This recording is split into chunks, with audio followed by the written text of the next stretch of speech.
Let me ask you something. When you hear computer security, what's the first thing you picture?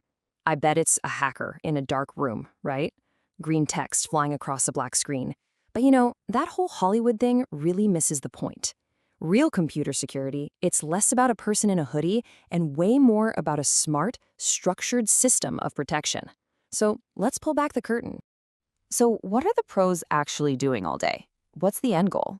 It's a question that gets right to the core of how our entire digital world stays safe. The key idea here, and this comes from the experts at the National Institute of Standards and Technology, or NIST, is that security isn't just about playing defense. It's a proactive system. It's designed to hit very specific goals. It kind of has its own language and its own logic. And today, we're going to learn how to speak it. All right, so let's get past the cliches and lay down a proper foundation. We're going to start with the official, honest-to-goodness definition of what it actually means for a system to be secure. So here it is. Computer security is all about protecting our digital stuff, the hardware, the software, the data, to preserve three core principles. I want you to burn these three words into your brain: confidentiality, integrity, and availability. Because if you drop the ball on even one of these, your system just isn't secure. These three principles, they form what everyone in the industry calls the CIA Triad. And no, not that CIA. This is the absolute bedrock of security, the first piece of the secret language we're going to master today. First up, we've got confidentiality. Now, this is the one that most of us are already familiar with. It's all about secrecy, right? Keeping private stuff private.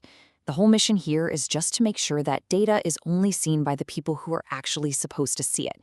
Sounds simple, but there's a little more to it. And this is where it gets interesting.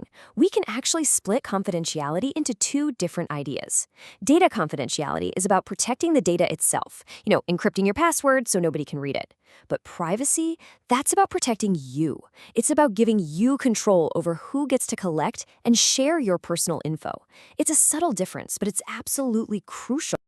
Okay, let's move on to the second pillar, integrity. So if confidentiality is about secrecy, integrity is all about trust. How do you know the email you just got is really from your boss? How do you know the file you just downloaded hasn't been secretly messed with? Well, that's the job of integrity. And just like before, integrity also comes in two flavors. Data integrity means your file is bit for bit identical after you upload it to the cloud.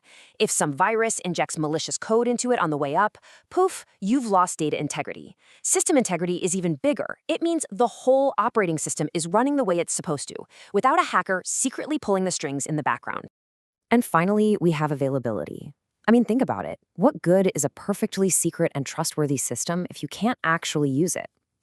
Availability is what makes sure that when you need to get to your data or use a service, it's there for you, working like it should without any frustrating delays. We've all been there, right? That heart-pounding moment when a deadline is just minutes away. When you log into your school's website and it loads instantly, that is availability in action. If it were to crash under the load of 1,000 other panicked students, well, that would be a catastrophic failure of availability. Okay, so we've nailed the foundational CIA Triad, but the security world never sits still. It's evolved. And so the modern model has expanded. It's time to add two more critical pillars to our fortress of knowledge. So the classic triangle has grown into a pentagon. To fully protect the data and services sitting there in the middle, we now add two more concepts that really support everything else: authenticity and accountability. First is authenticity, and this makes perfect sense when you stop to think about it. How can you possibly enforce confidentiality if you don't actually know who's asking for the information? Authenticity is how we prove identity. It's the password, the fingerprint scan, that two-factor code that proves you are who you say you are. And our final pillar is accountability. Think of this as the system's ability to keep a detailed record, to trace every important action back to a specific person. Why does that matter so much? Because it's the key to something called non-repudiation, which is just a fancy way of saying you can't deny doing something because the system logs have the receipts.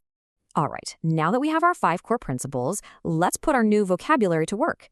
We can actually look at real-world attacks and start sorting them based on which of these principles they're trying to break. Let's start with attacks that go after confidentiality. Snooping is the obvious one, right? It's just unauthorized peeking at data. But traffic analysis, now that's much more subtle.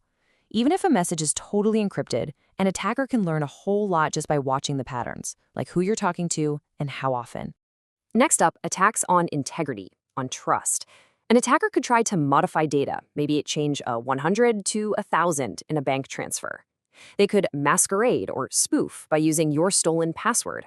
Or they could pull off a really clever replay attack, capturing your encrypted transfer $100 command and just sending it to the bank 10 more times. So what about availability? The classic attack here is the denial of service, or DOS. The goal isn't to steal anything, the goal is just pure disruption, to flood a website with so much garbage traffic that it just gives up and crashes, making it unavailable for legit users like you and me. We've got one final, really crucial distinction to make. You see, security experts classify all of these threats in one more important way. Are they active or are they passive? This slide lays it out perfectly. A passive attack is all about listening in, like snooping or traffic analysis. The goal is just to learn something, and because nothing actually changes, they are incredibly hard to detect. An active attack, on the other hand, tries to change something, to modify data or crash a server. These are harder to prevent, but they're much easier to spot because, well, things break. So here it is, your quick revision guide, the entire secret language of security objectives all on one screen, from the secrecy of confidentiality to the uptime of availability and the identity check of authenticity. This is the framework the pros use every single day. So now that you speak the language of security, let me leave you with a question.